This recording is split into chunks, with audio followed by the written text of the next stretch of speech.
Let's take a closer look at aggregate demand. All right, so in a previous video, we found out that the relationship between the price level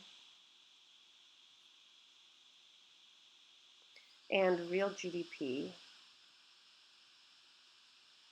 is a downward sloping curve that connects points of high price level, so maybe 105 on the price level, as opposed to 195,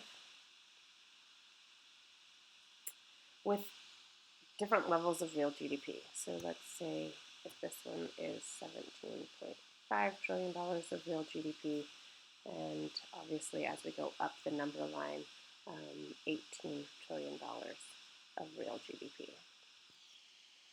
Okay, so in the last video, we found out that the slope of the aggregate demand curve is in fact a downward sloping curve. And as we move along the price level, as we come down in the price level, that the quantity demanded of real GDP increases. Okay, so that's going to be our aggregate demand curve. So let's say a little bit more about the aggregate demand curve. So this is our aggregate demand curve. Now, our aggregate demand curve looks at the relationship between the price level and real GDP. So it's an inverse relationship, meaning that as we come down the price level, we start to increase the quantity demanded of real GDP, and the exact opposite happens as well. As the price level starts to increase, we see that the quantity demanded of real GDP starts to go down, starts to decrease. Okay, so those are movements along our existing demand curve. That is not a shift of the aggregate demand curve at all. All right, so let's see what causes us to shift our aggregate demand curve. Well, aggregate demand is going to combine all goods and services that the different sectors of the economy buy of domestically produced goods and services. So basically, we're going to take our GDP definition, that it's the market value of new final domestically produced goods and services that are produced within a nation's border in a given set of time, and we're going to combine that definition with the definition of the price level, and how as the prices increase and as the prices decrease, we move along our aggregate demand curve. So aggregate demand curve is going to be a summation of how the economy reacts to increases and decreases in the supply level by looking at what households spend money on, what businesses spend money on, what the government spends money on, and what our foreign sector spends money on. So basically, we've got the same GDP formula for aggregate demand. Okay? If we increase household consumption, we're going to have an increase in aggregate demand, which is going to give us an increase in GDP. So let's go ahead and look back at the things that affected our individual demand. So let's look at the things that caused a shift in individual demand, and let's see which ones carry over for a shift in aggregate demand. Okay? So for our individual demand curve, there were 5 things that caused shifts in demand. The first one was a change in income. Okay? The second one was a change in tastes and preferences. Okay, the third one was the price of related goods, so the price of subs and complements. So substitutes and complementary goods. The fourth one was the size of the market. And the fifth one was expectations.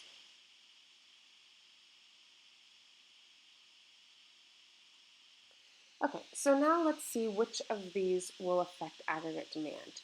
Income. If there's a change in income, if national income levels start going up, do we expect individuals to purchase more goods and services regardless of the price level?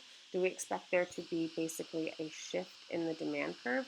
Well, if the demand curve shifts to the right and we have an increase in aggregate demand, we'll see that the entire demand curve will be on a higher aggregate demand curve. So this we'll call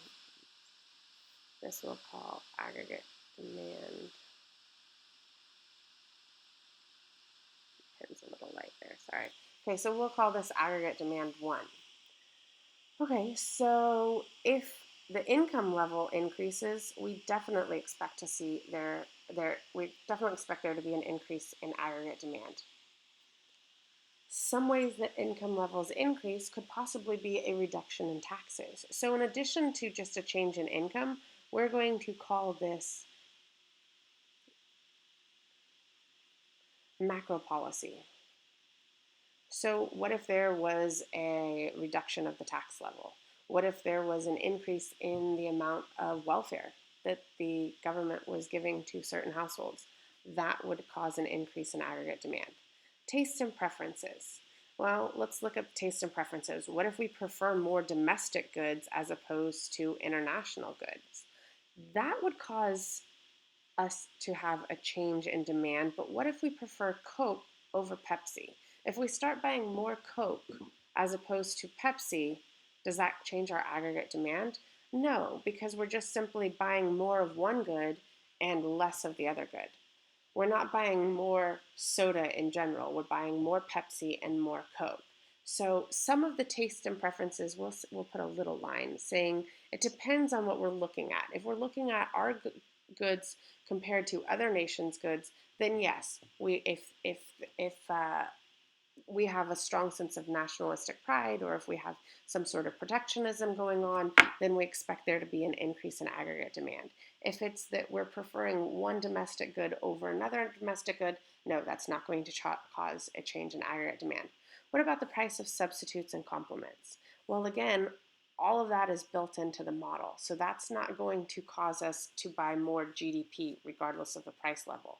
Okay, buying one good over another good, or buying more Coke when the price of Pepsi goes down, or buying more tortilla chips when the price of salsa goes down, that's also built into the model. Okay, the size of the market. If there are more people buying United States goods and services, absolutely, that's going to cause an increase in aggregate demand. What about expectations? If we have the United States population having a good outlook for the foreseeable future, then that's going to allow them to feel more comfortable spending their money. They feel confident that they'll have jobs next year. So we definitely would see an increase in aggregate demand. So change in income, the size of the market, and expectations absolutely come over. Taste and preferences, if it's looking at our goods and services as opposed to imported goods and services, then yes. So what other ones do we need to add to this? Well, it's kind of in the taste and preferences, but we definitely need to add that there's a global